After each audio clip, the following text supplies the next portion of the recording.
Assalamualaikum warahmatullahi ta'ala wabarakatuh. Alhamdulillahi rabbil alamin. Wabihi nasta'inu ala umuri dunya waddin. Wassalatu wassalamu ala ashrafil anbiya'i wal mursalin Sayyidina Muhammad wa ala alihi wa sahbihi ajma'in. Amma ba'du. Kita akan melanjutkan pengajian kitab Qurratul Ain bi Muhimmatiddin karya Syekh Zainuddin Al-Malibari. Pertemuan kali ini kita akan membahas syarat salat yang kelima. Bismillahirrahmanirrahim. Wa khamisuha istiqbalul kiblati illa fi syiddati khaufin wa nafli safarin mubahin. Wa khamisuha, adapun nomor limanya syurutus salah, istiqbalul kiblati adalah menghadap kiblat, illa fi syiddati khaufin, kecuali di dalam sangatnya ketakutan, wa nafli safarin, dan sholat sunnah di perjalanan mubahin yang diperbolehkan. Wa ala mashin itmamu ruku'in wa sujudin wa istiqbalun fihima wa fi taharrumin. Wa ala mashin, dan ialah wajib bagi orang yang berjalan kaki, itmamu ruku'in, adapun menyempurnakan ruku', wa sujudin, dan menyempurnakan sujud, wa istiqbalun, dan wajib menghadap kiblat fihima pada saat ruku' dan sujud, wa fi taharrumin, dan pada saat takbiratul ihram. Kali ini kita akan membahas tentang syarat salat yang nomor 5. Syarat salat yang kelima ini adalah istiqbalul kiblah, wajib menghadap kiblat. Seseorang yang melakukan salat wajib menghadap kiblat. Karena itulah apabila ada orang salat yang tidak menghadap kiblat, maka salatnya tidak sah. Yang dimaksud dengan kiblat pada redaksi ini, pada kitab Qurratul Ain ini dan juga dalam kitab-kitab fikih mazhab Syafi'i lainnya, yang dimaksud adalah menghadap kiblat, yaitu Ka'bah. Karena dalam sejarah kita mengetahui bahwa kiblat umat Islam itu ada dua, yaitu Baitul Maqdis, dan yang kedua adalah Ka'bah di Masjidil Haram. Sebagaimana di dalam surat Al-Baqarah itu disebutkan fawalli wajhaka syatral Masjidil Haram. Oleh Allah Subhanahu wa taala kita diperintahkan untuk menghadap kiblat, yaitu adalah Ka'bah, Masjidil Haram, pada saat melaksanakan ibadah salat. Apabila ada seseorang yang melaksanakan sholat kemudian menghadap Baitul Maqdis, yaitu kiblat yang sebelumnya, maka sholatnya dihukumi tidak sah. Menghadap kiblat menurut mazhab Syafi'i itu harus dengan ainul kiblah, yaitu zat kiblat itu sendiri. Karena itulah tidak boleh menghadap arah kiblat, sebagaimana yang disebutkan dalam mazhab Hanafi. Menurut mazhab Hanafi boleh tidak menghadap ainul kiblah, tapi cukup menghadap jihatul kiblah, arah kiblat saja. Menurut kita mazhab Syafi'i tidak diperbolehkan sholat dengan cara hanya menghadap jihatul kiblah, tapi harus ainul kiblah. Untuk seseorang yang bisa melihat Ka'bah dengan jelas, seperti dia melakukan sholat di sekitar Masjidil Haram, begitu nampak dan jelas kiblat atau Ka'bah itu, maka sholat harus menghadap Ka'bah secara yakin. Tidak cukup dengan hanya dhon, dengan dugaan kuat. Bagi kita yang tidak bisa melihat Ka'bah, tidak bisa melihat kiblat secara jelas, karena kita jauh seperti berada di Indonesia ini, maka cukup dhon. Kita menduga kuat bahwa kita sudah lurus dengan zat Ka'bah, dengan ainul Ka'bah.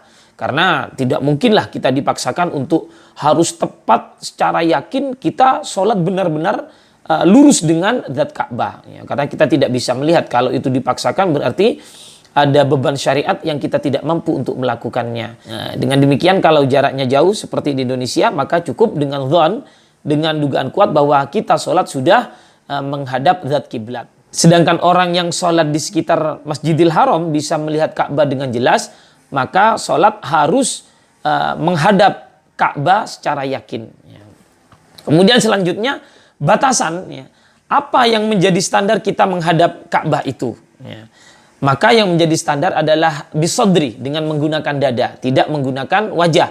Artinya seseorang ketika sholat, dadanya menghadap Ka'bah sementara wajahnya tidak menghadap Ka'bah, itu hukum sholatnya sah, karena standarnya adalah bisodri, dengan menggunakan dada ini.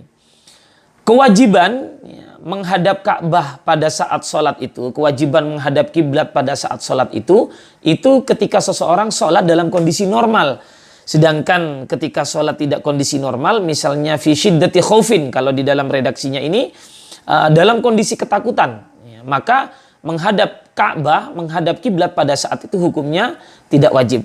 Seperti dalam kondisi sedang berkecamuknya perang, ya, tentu seseorang tidak bisa hanya harus menghadap Ka'bah terus, ya, dia butuh berputar misalnya dan lain sebagainya. Nah, dalam kondisi darurat seperti ini maka boleh tidak menghadap Ka'bah pada saat sholat.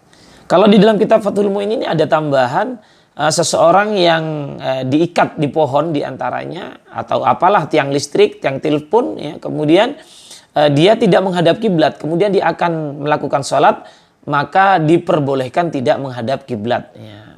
Ini karena kondisi darurat, cuma ia wajib mengulang, wajib i'adah. Ya. Di antaranya juga orang yang sakit. Ya.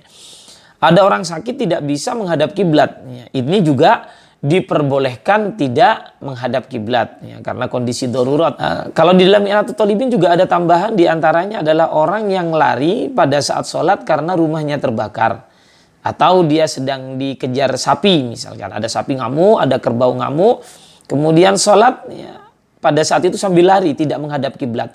Ini diperbolehkan, ya, tidak menghadap kiblat karena darurah. Hanya saja wajib i'adah. Kenapa? Karena itu jarang terjadi. Di dalam kitab Qurratul Ain ini juga disebutkan seseorang boleh tidak menghadap kiblat pada saat sholat. Di antaranya adalah dia melakukan sholat sunnah dalam perjalanan. Nah, ini boleh. Seseorang melakukan sholat sunnah sedang berada di dalam kendaraan, ya, mobil, pesawat dan lain sebagainya, itu boleh tidak menghadap kiblat. Namun andai kata ada orang yang melakukan sholat sunnah sedang berjalan kaki, ini pada saat takbiratul ihram, ini wajib menghadap kiblat. Pada saat ruku wajib menghadap kiblat. Pada saat sujud juga wajib menghadap kiblat. Mengapa wajib? Karena itu mungkin untuk dilakukan. Mengapa mungkin? Karena ia sedang berjalan kaki. Ya. Dan juga pada saat ruku dan sujud, ia wajib menyempurnakan ruku dan sujud sebagaimana ruku dan sujud biasa. Karena ia mampu untuk melakukan. Ya. Karena pada saat itu ia sedang jalan kaki. Ya. Beda halnya kalau di atas kendaraan. Ya. Kalau di atas kendaraan dia tidak bisa melakukan ruku dan sujud secara sempurna. Maka boleh ruku dan sujud, ya, sesuai dengan aturan sholat duduk itu. Namun perlu diketahui bahwa yang boleh melakukan seperti ini hanya melakukan sholat sunnah di atas kendaraan. Sedangkan sholat wajib itu tidak boleh. Ya, harus melakukan takbiratul ihram, ruku, sujud, i'tidal sebagaimana biasa secara sempurna. Jika tidak bisa dilakukan secara sempurna, maka lakukan saja semampunya, namun nanti wajib i'adah setelah ia bisa melakukannya dengan cara sempurna. Di dalam kitab Qurratul Ain ini disebutkan bahwa safarin mubahin, perjalanan yang diperbolehkan.